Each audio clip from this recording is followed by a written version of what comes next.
The trade deadline is passed and the LA Lakers did not make any moves. So we're going to break down the real reason as to why. Well, that's probably a really good thing that this is the outcome for the LA Lakers ahead of this trade deadline, even though they didn't acquire one of those stars that were rumored, a DeMar DeRozan, a DeJounte Murray, or any of these pieces, because the Lakers have much bigger things in mind. But before we dive into that, folks, again, our goal is 2,000 subscribers. It was before the trade deadline, but we're counting the rest of the day. We're about like 4 subscribers away, and over 88% of our viewers are not subscribed to the channel. So if you hit that subscribe button, it'd mean the world to us, so we can keep you up to date with all of the latest LA Lakers news. But the Lakers didn't make a big move. It's official now. The Atlanta Hawks are keeping DeJounte Murray. The Bulls are keeping DeMar DeRozan. All the teams that the Lakers were sort of attached to and rumored for, trades didn't happen. D'Angelo Russell played his way into staying with the LA Lakers team, which I think is to the enjoyment of a lot of Lakers fans. But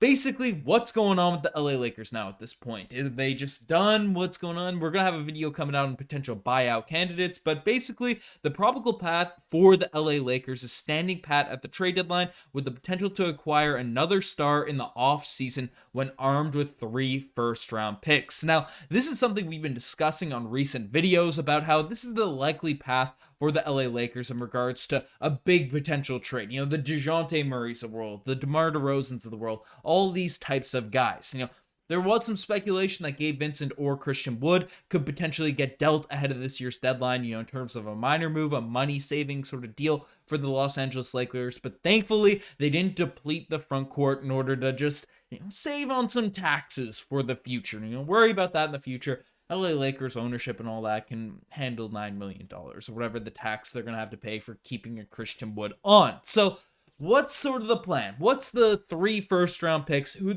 could they potentially end up trading them for? Well, let's dive into some other reports, stuff that has come out. As sources say the Lakers have stand pat at the trade deadline, and another real reason as to why the LA Lakers kept their team together is because they like their team. And deals presented were marginal upgrades for their most valuable assets. They want to keep 3 picks in hopes to add a significant star this summer. Will be aggressive in the buyout market as well, with as they have a part of their MLE, so their mid-level exception. So Lakers are happy with their team. D'Angelo Russell's been playing well. Their current roster is good, and all the offers that were actually on the table were just offers that only provided maybe marginal upgrades for the Lakers' top guys. So major sort of destructions to the Lakers roster for upgrades that just aren't that significant. So that's sort of why the Lakers didn't pull the trigger on any of these big options, because the big fish to fry are really coming this offseason, and the Lakers can have marginal upgrades just in the buyout market. I mean, we're going to have Vincent Lowry, Spencer Dinwiddie. A lot of players are out there now available for the Lakers to sort of scoop up and make a deep sort of late season run. But who are the players that could potentially be available this offseason? Well, one name, you probably saw him in the thumbnail. You're looking at it here now. Is Donovan Mitchell. And we've heard a lot of reports about Donovan Mitchell sneakily maybe available, wanting to push his way to LA next season. Basically, we had this report come out, you know, a couple months ago now at this point. This came from a source that more than often is not correct and knows Donovan Mitchell.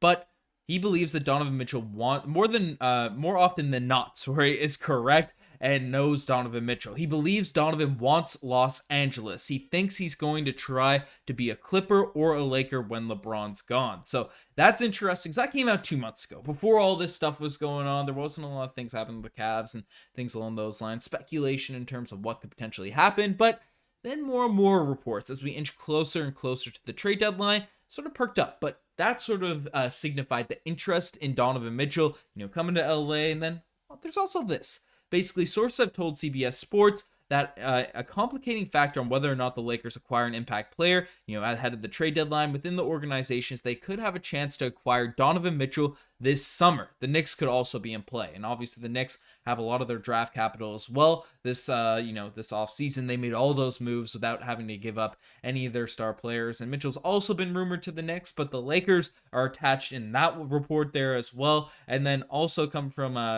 Mark Stein, basically the Lakers have only one future first-round pick available to trade ahead of the trade deadline, but the day of the NBA draft, they'll have 3. 2031, 2029, and either 2024 or 2025, depending on whether the New Orleans Pelicans chooses select using the 2024 Lakers pick, or as it was previously received by LA in the Anthony Davis trade, or defer to the next draft. The Lakers have discussed internally the possibility of packaging 3 first-round picks along with players they already have on their books to pursue a bona fide star, such as Donovan Mitchell of the Cleveland Cavaliers or Trae Young of the Atlanta Hawks. So again, lots of sort of things coming out regarding the Lakers being interested in those top dogs, those top tier stars, better than DeJounte Murray, better than these types of guys. And why wouldn't you? I mean, looking at Donovan Mitchell's stats this season, again, we're not sure how things are going to shake up for the Cleveland Cavaliers, but he's entering the prime of his career, averaging close to 29 points per game, 6 rebounds, 6 assists,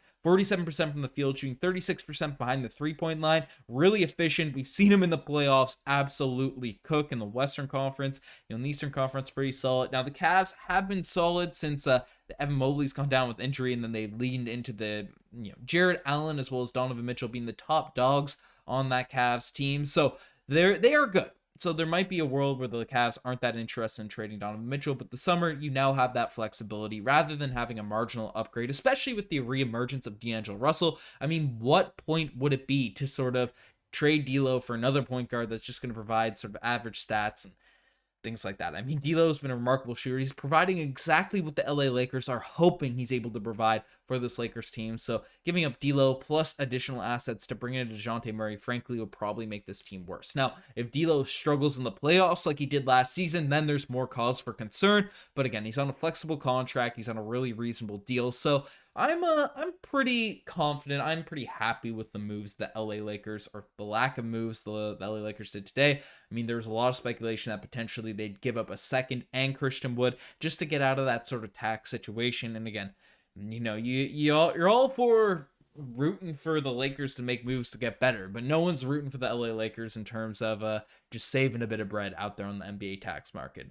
Losing that front court depth would have been bad. So it's a W. The LA Lakers ended up keeping Christian Wood, didn't just deal him in a second round pick away for cap flexibility, and the buyout market looks stronger than it may have ever been before. I mean, Dinwiddie's been linked, Lowry's been linked. There are a lot of guys on this LA Lakers roster that J-Rob's going to break down more in the video coming up in a couple hours. So, I mean, Lakers are in a very solid position to sort of set themselves up for a deep playoff run like they did last year, but it's going to be on LeBron, it's going to be on AD, it's going to be on Austin Reaves, it's going to be on all the guys that are on LA right now to make that push, and frankly, I think a lot of the team is sort of excited for that to be the case. Hopefully, Gabe Vincent also comes back healthy. Lakers end up getting healthy for a playoff push, and then see what they can do in the Western Conference. Obviously, a little bit lower in the Western Conference standings here right now. The Dallas Mavericks got significantly better at this trade deadline, so they're a team to watch out for in the West. Right, there are some teams that improved, some teams that got worse ahead of this year's trade deadline, but the Lakers are setting themselves up for big things in the future. But let me know what you guys think. Who do you guys want to see the Lakers attack in terms of the real, true superstar market come next summer? You guys have to make it this far. Subscribe to the channel if you guys haven't already. Anyways, I'm signing out. Cheers.